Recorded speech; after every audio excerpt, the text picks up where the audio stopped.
ya itu mas ada orang beli gitu, pesen makan, pesen pecel, tapi ya apa ya, dia itu nggak nyopot helmnya gitu mas. Ini orang gimana makannya kalau pakai helm gini. Nah pas pesanan datang, dia itu mau makan, helmnya dilepas, itu katanya sama-sama kepalanya juga dilepas. Selamat berjumpa lagi kawan-kawan, para pemburu kisah. Malam ini bertemu kembali kita dalam My Story Zone. Jangan lupa siapkan headset, siapkan kopi. Tapi kalau ke belakang jangan pernah pergi sendiri. Oke, nantikan cerita kami.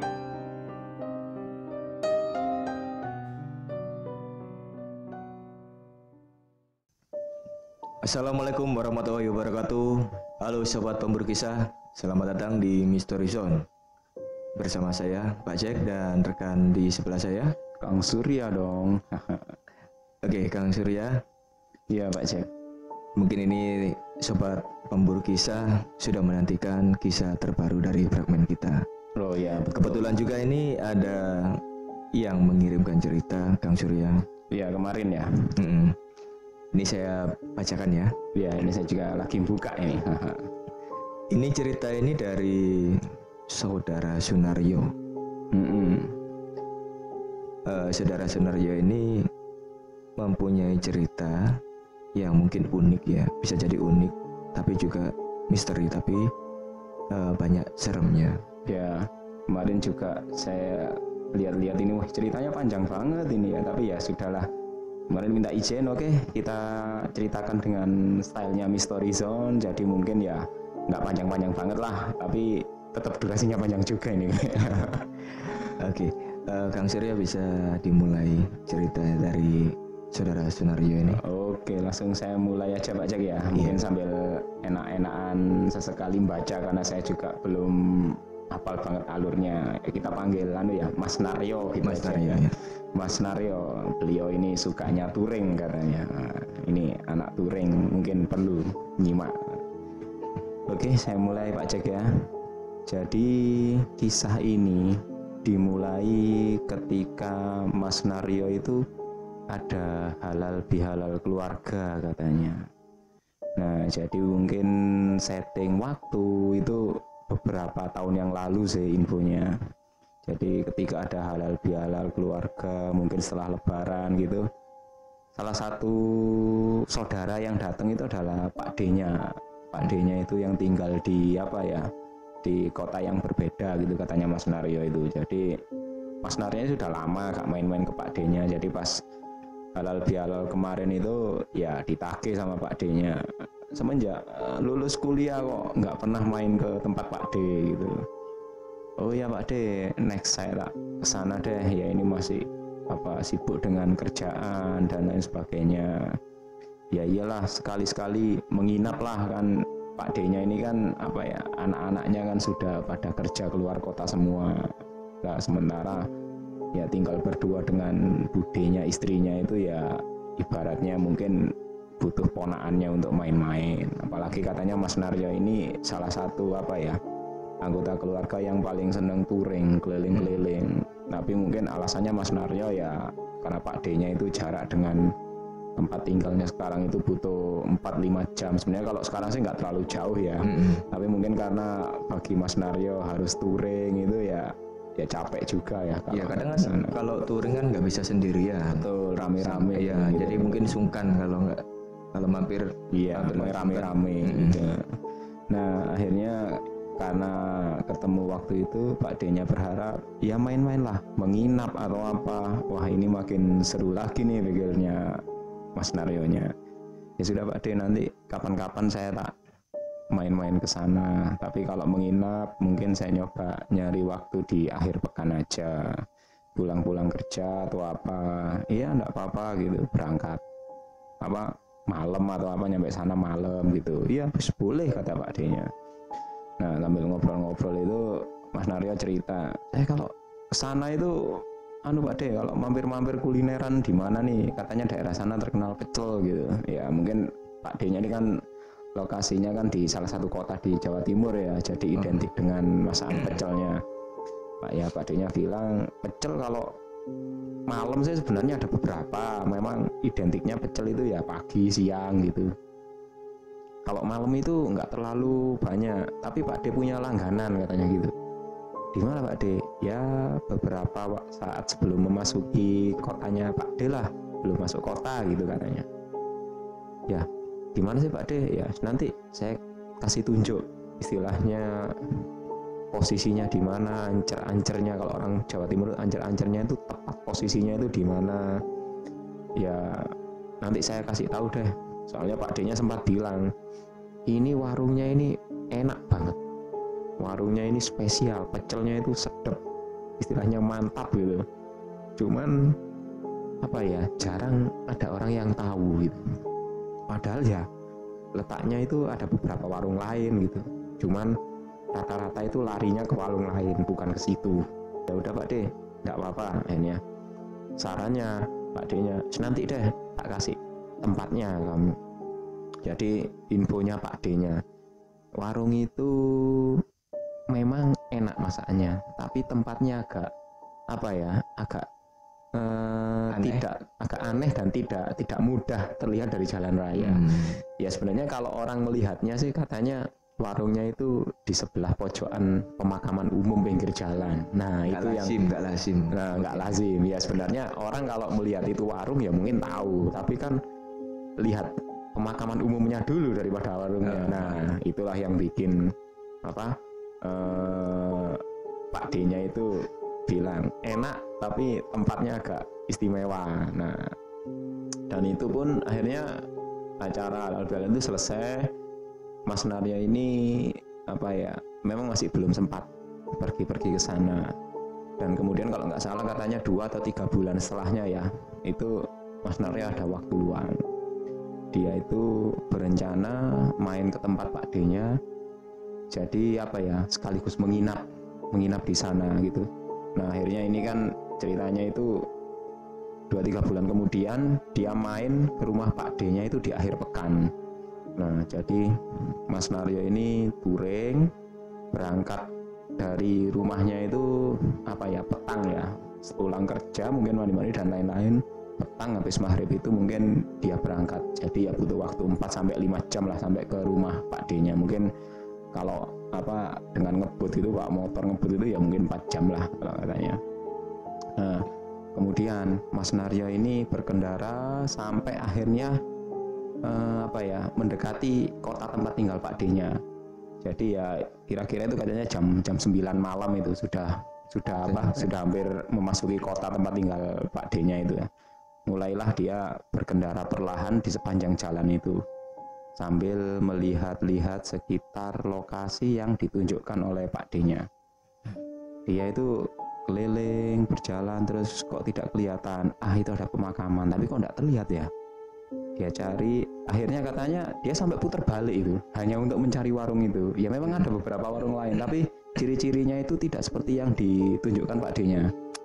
Sudah lapar mungkin. Ya mungkin sudah lapar sengaja dia tidak makan. Akhirnya ya makan di situ pengennya sebelum nyampe rumah Pak D-nya. Lagi pula dia juga berpikir daripada kemalaman nyampe rumah Pak D-nya nanti makan atau apa merepotkan juga. Ya mungkin apa sekalian nyoba mampir gitu. Nah akhirnya putar balik. Nah setelah putar balik katanya dia baru, oh itu kelihatan warungnya. Nah jadi memang warungnya posisinya katanya tepat di pinggiran apa ya, di pinggir pemakaman umum. Ya warungnya itu lumayan bersih, tapi ya memang apa ya, lampunya itu kelihatan temaram gitu. Jadi ya dia sempat berpikir, ini warung beneran, ini niat buka apa enggak sih kok lampunya temaram gitu. Nah akhirnya ya wes, dia itu ya antara ada rasa ragu, bener lah ini yang ditunjukkan Pak D-nya, ciri-cirinya sih bener, tapi kok ya ilfil juga dia di pinggir pemakaman gitu. Lagi pula yang terlihat di situ ya kayaknya sepi-sepi aja. Ya mungkin ada motor tapi tidak tahu apa itu motor penjual atau motor pembeli gitu. Ya karena sudah jam 9 malam dia berpikir positif, ya mungkin mau tutup, coba deh tanya dulu gitu. Akhirnya dia parkir motornya itu, masuk ke warung, ternyata masih buka. Di situ ya cuma ada satu pelanggan gitu lagi makan. ya sama ada penjualnya itu ibu-ibu setengah tua gitu. Nah akhirnya Mas Naryo itu ya nyari tempat duduk, ya dia sempat heran juga sih, warungnya kan bersih juga, masakannya kelihatannya juga apa ya, mengundang selera tampilannya gitu ya, tempatnya bersih terjaga, tapi ya memang pengunjungnya kok jarang gitu. Apa mungkin karena di situ banyak warung-warung lain ya, ya mungkin hampir sama sih, warung pinggir jalan. Akhirnya cobalah dia Mas Naryo makan di tempat itu, pesen apa, nasi pecel atau apa gitu ya, dia pun mulai ngobrol sama ibunya. Nah ini dia juga cerita itu, Bu, ini anu ya, masih buka ya? Masih ada Mas, mau pesan apa? Oh ya pesen ini aja. Nah akhirnya ibunya itu ya ternyata juga bilang, baru pertama ya Mas kesini? Iya Bu, beneran. Oh iya, soalnya apa ya, rata-rata yang kesini memang yang pelanggan gitu, yang sudah kenal. Kalau baru pertama itu jarang-jarang kesini.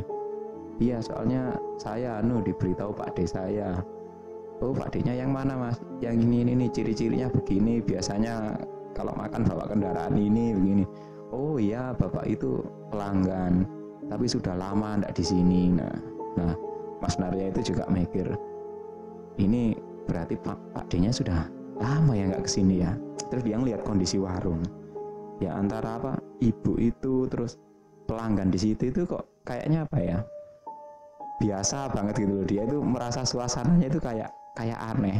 Pelanggannya iya, pelanggannya juga apa ya, kayak antara makan itu ya selesai makan atau apa kok cuman duduk-duduk diem di situ gitu. Wah mungkin coba dulu deh. Nah, akhirnya dia ngobrol sama ibunya, sambil makan dia ngobrol, Bu, nggak takut apa, mohon maaf saya sebelumnya, nggak takut jualan di tempat seperti ini gitu. Ya ibunya saya yang jawabnya ya biasa gitu, nggak ada ekspresi kayak takut atau apa gitu. Ya gimana Mas ya, dulu jualan juga dari sudah lama di sini, sudah ibaratnya itu nggak ada pikiran yang aneh-aneh gitu. Ya akhirnya sambil makan itu Mas Narya kan mungkin orangnya juga sama seperti apa kita mungkin ya, suka-suka cerita, pemburu kisah serem gitu. Akhirnya dia juga nanya, nggak Bu, ada suka duka nggak yang serem-serem gitu. Dia mungkin penasaran gitu dengan kondisi warung yang posisinya di dekat pemakaman.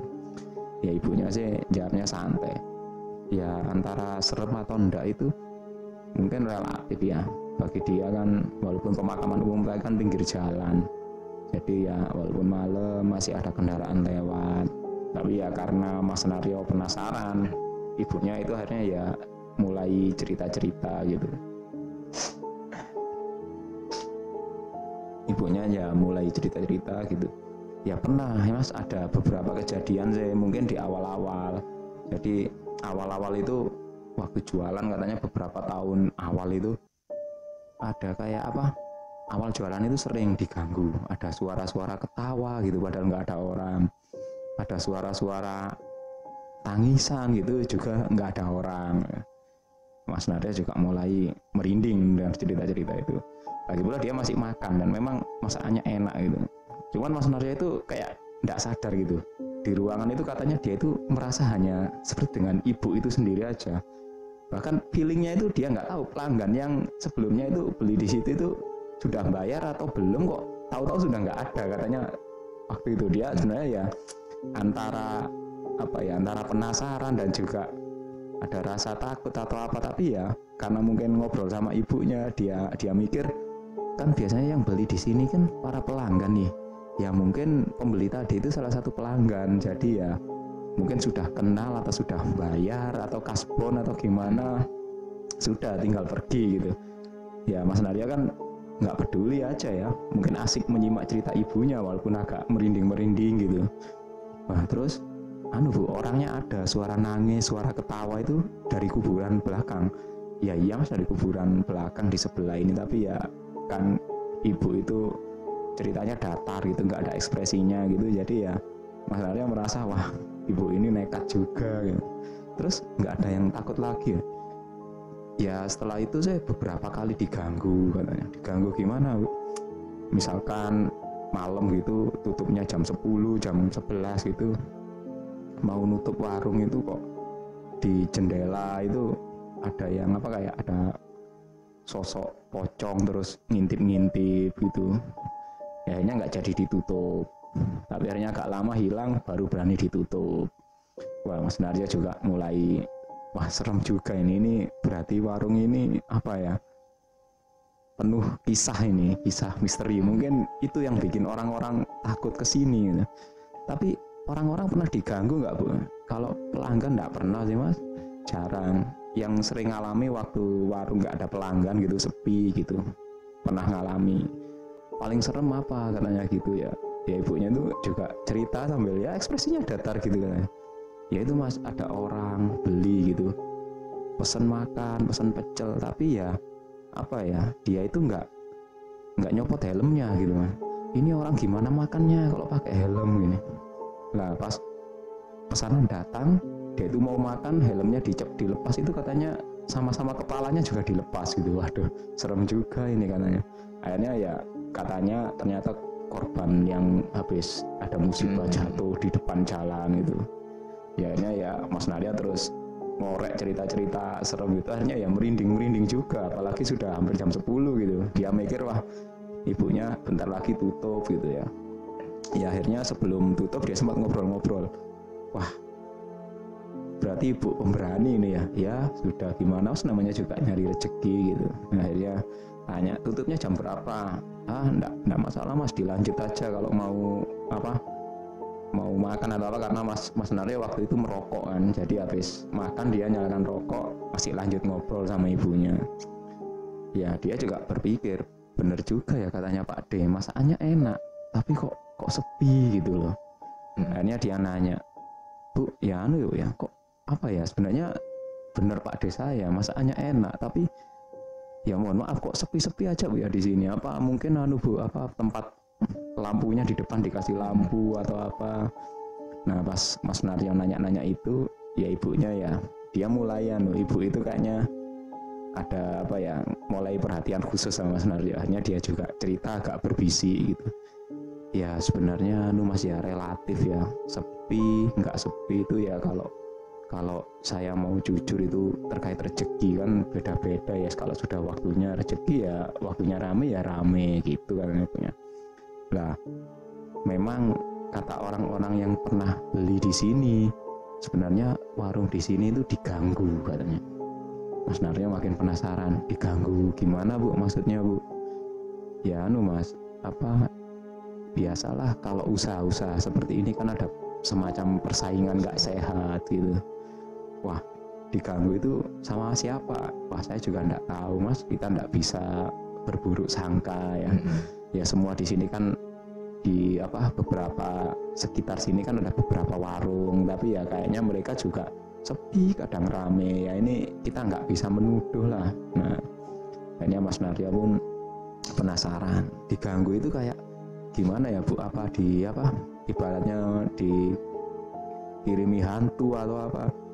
Ya semacam itulah. Tapi yang sering dialami itu kata ibunya itu dulu itu apa ya, ada pelanggan itu yang datang terus bilang, Bu, saya datang siang ini soalnya kalau malam ibu itu warungnya tutup loh. Padahal warung saya buka tiap malam, pagi sampai malam. Ternyata katanya itu kalau malam lewat itu lampunya mati, nggak kelihatan kalau buka. Nah, jadi kan kelihatan aneh ya. Mungkin kayak selama ini mungkin apa ya, teman-teman mungkin pernah dengar, jadi kelihatannya warungnya tutup padahal juga buka. Jadi ya apa ya, kayak semacam ditutupi katanya. Kalau ibaratnya kalau dia datang itu kelihatannya sepi, lampunya mati padahal warungnya buka. Nah, terus ibu itu juga lanjut bercerita, bukan hanya itu saja Mas. Jadi pernah itu ibu itu apa ya, masak nasi lama itu nggak mateng-mateng padahal apinya menyala. Nggak mateng-mateng sampai apa, sampai dia itu ditunggu berjam-jam itu nasinya itu nggak mateng-mateng, dibuka itu masih belum mateng. Nah yang paling berat itu katanya ketika dia masak apa ya, masak sayurannya buat pecel itu ya, baru aja selesai ditaruh di apa, rak kaca itu, nggak berapa lama, nggak sampai 1 jam itu sudah bau semua katanya. termasuk juga apa kayak bumbu pecel itu, bumbu pecelnya dia itu juga apa ya, katanya itu kayak ada seperti bau-bau telur busuk gitu. Nah padahal masih baru semua, masih fresh. Nah akhirnya ibu itu merasa ya memang ada yang mungkin apa ya tidak suka, dia sempat ya bernegatif thinking ya, mungkin persaingan usaha gitu. Tapi ya karena ibunya karenanya positif thinking, jadi ya kalau memang rezekinya ya rezekinya wis sudah ada yang ngatur gitu. Nah akhirnya sempat ada pelanggan itu yang apa ya, yang mau bantu katanya. Pelanggan itu tahu kalau ada yang tidak beres lah ya, orang-orang yang mengerti lah. Dia tuh coba bantu ya, mungkin permasalahan ibunya itu apa sih, mungkin ya ada yang tidak suka dengan usahanya. Nah katanya pas pelanggan ini iseng-iseng mau menetralisir itu sambil minta izin ibunya itu, katanya itu dia itu dihadang sama apa ya, sosok tinggi besar hitam gitu yang apa ya, yang membuat dia itu apa merasa kayak badannya itu katanya linu semua gitu ketika berhadapan dengan sosok itu. Nah akhirnya dia pun juga menyerah gitu. Nah karena usaha-usahanya gagal, akhirnya ya ibu itu pun pasrah saja. Ya wis pasrah saja, yang penting namanya juga rezeki ya, baliklah dia ke situ. Oh gitu ya. Akhirnya ya Mas Naryo mendengar cerita itu, wah ini banyak kisah ini, mungkin bisa apa ya, bisa buat cerita ini ke teman-teman katanya gitu. Waktu itu kan ya Mas Naryo ini kan di kelompok touringnya kan biasanya ya cerita-cerita adventure atau mungkin cerita-cerita misteri, itu termasuk yang berbeda, yang seru. Kadang-kadang memang di komunitas itu sering tukar cerita serem-serem atau cerita yang lucu-lucu biasanya kan, serem-serem gitu, atau mungkin petualangan gitu. Akhirnya Mas Naryo selesai makan merokok, ya udah akhirnya dia melanjutkan perjalanan ke rumah Pak D-nya. Nah perjalanan mungkin nggak terlalu lama ya, paling sudah masuk wilayah kotanya Pak D-nya ya kira-kira 1 jam lah baru nyampe di rumah Pak D-nya itu. Nah akhirnya Mas Naryo ketemu dengan Pak D-nya, ngobrol-ngobrol, ya rencana nginep di sana ya. Akhirnya Pak D-nya cerita, sudah makan? Sudah Pak D. Woi tumben sudah makan, padahal budemu ini mau sudah masakan ini, kamu diajak makan bareng. Oh sudah tadi, sudah makan di rumah lah? Enggak, di warung yang langganannya Pak D itu. Wah Pak D-nya bilang, warung yang mana? Ya yang dulu itu loh, waktu Pak D cerita pas halal bihalal. Kapan ya? Ya sudah 3-4 bulan lalu lah, 3 bulan lalu itu katanya. Warung apa? Warung pecel itu loh Pak D. Warung pecel. Oh yang itu dah, yang di dekat apa kuburan itu lah. Iya. Kapan kamu makan di situ? Ya tadi barusan makanya nih. Nggak mau, saya sudah kenyang ini habis makan di sana. Pak D-nya diem aja. Saya duduk dulu katanya gitu. Duduk naruh tas ini lah, habis beres-beres Pak D-nya ngobrol lagi. Nggak tutup tak warungnya? Lu enggak Pak D, buka. Kan Pak D sendiri yang bilang itu warung aneh. Jadi ibaratnya itu setelah saya ngobrol dengan orangnya itu katanya ya memang Pak D unik karena dia itu seolah-olah ditutupi, jadi persaingan lah kayaknya, jadi warung gaib gitu, ketutup oleh apa ya, oleh energi negatif gitu. Hanya Pak D-nya ngobrol, kamu ngobrol sama orangnya di sana, ketemu orangnya, ketemu penjualnya, dia yang cerita gitu. Ya gitu Pak D. Hanya Pak D-nya duduk dulu, sang duduk yang benar gitu. Nah, akhirnya setelah Mas Naryo itu bersih-bersih, naruh barang-barangnya, kemudian Pak D-nya itu sekali lagi nanya, beneran nggak kamu makan di warung yang itu?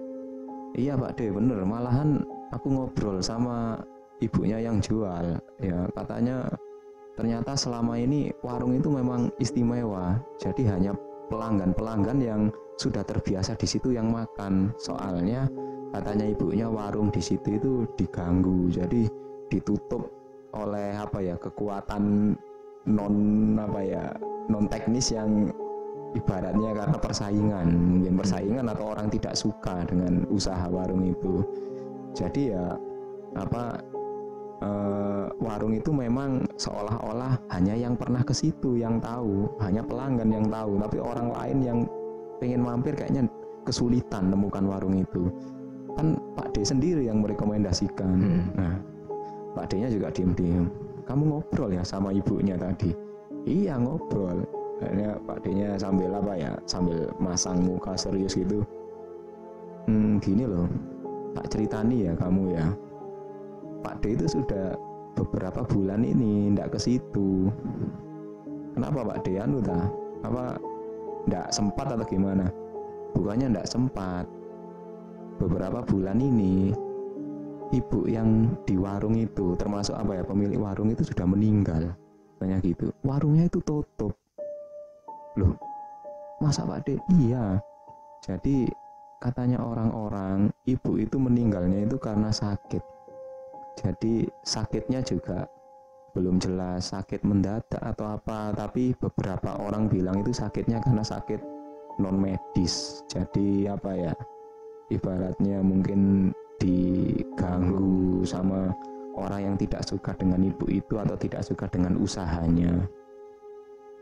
Nah, Mas Naryo mendengar itu langsung diam. Dia mulai apa ya, berpikir ke belakang. Wah, makanya kok tadi itu pelanggan itu kok diem aja di situ, terus tahu-tahu pergi nggak bayar, tak kira sudah langganan. Tapi dia masih loh, tapi aku tadi ngobrol loh Pak D sama ibunya. Nah iya, ibunya yang ciri-cirinya begini kan. Iya. Nah iya, ibu itu sudah meninggal beberapa bulan yang lalu. Makanya Pak D nggak pernah ke situ. Jadi Pak D bercerita waktu halal bihalal itu ya, memang warungnya masih buka, tapi setelah itu katanya orangnya sakit terus meninggal. Akhirnya Mas Naryo waktu itu langsung apa ya, kayak shock atau apa gitu. Dia sempat berpikir, lah aku sekarang kenyang nih, apa yang tak makan ya? Dia sempat mikir gitu. Ya, namanya juga apa ya, orang-orang yang kaget atau gimana. Katanya semalam itu nggak bisa tidur ya itu di rumah Pak D-nya. Akhirnya ngobrol sama Pak D-nya sampai apa ya, tengah malam gitu. Baru menjelang dini hari dia bisa tidur.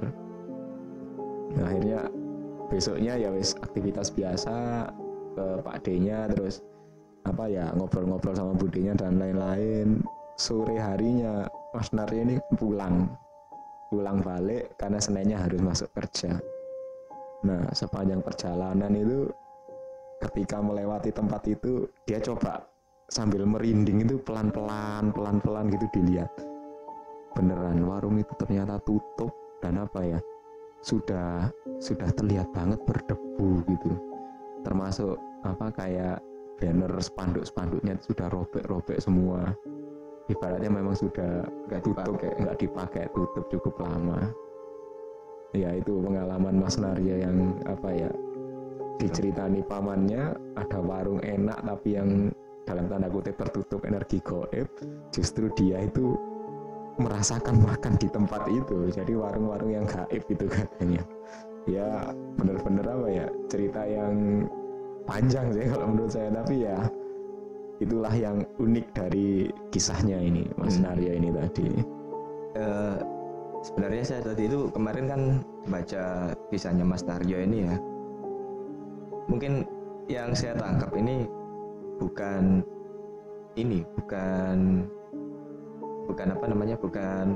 warungnya yang serem, tapi sekelilingnya itu yang bikin serem. Betul. Gitu. Awalnya saya mikirnya juga gitu. Wah, mungkin karena ya awal-awalnya ini tempatnya di samping kuburan, orang nggak mau masuk, agak serem. Ternyata di situ warung itu juga serem juga diganggu oleh yang tidak suka. Ya serem ya. Iya, serem.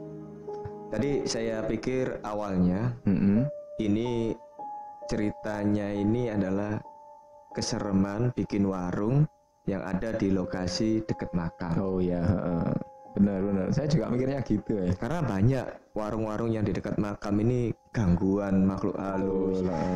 Entah itu pembeli yang mungkin makan terus keluar di belakangnya bolong ya. Atau mungkin membayar pakai daun. Itu kan juga sering terjadi seperti itu. Saya pikir itu. Tapi ternyata ada yang lebih serem lagi. Iya. Dan itu nggak disadari sama Mas Naryo tadi. Betul, Mas Naryo malah dipikirnya ada cerita serem di sekitar warung. Mm. Tapi ternyata ada cerita lain. Ibunya itu juga diganggu oleh apa ya? Orang yang tidak suka. Jadi mungkin guna-guna atau apa. Nah, ya saya pikir wah ini ada tambahan cerita ini waktu baca naskahnya. Dan terakhir waktu baca ceritanya Mas Naryo, ternyata warungnya juga warung yang tidak jelas. Ya, Oke, terima kasih Mas Naryo atas kiriman ceritanya. Mas Sunaryo ya. Semoga nanti kalau Mas Naryo punya cerita lagi bisa dikirimkan ke kita. Ya boleh. Sobat pemburu kisah, terima kasih telah mendengarkan Mystery Zone fragmen kali ini. Dan jangan lupa ikuti terus fragmen-fragmen kami selanjutnya. Assalamualaikum warahmatullahi wabarakatuh. Bye-bye.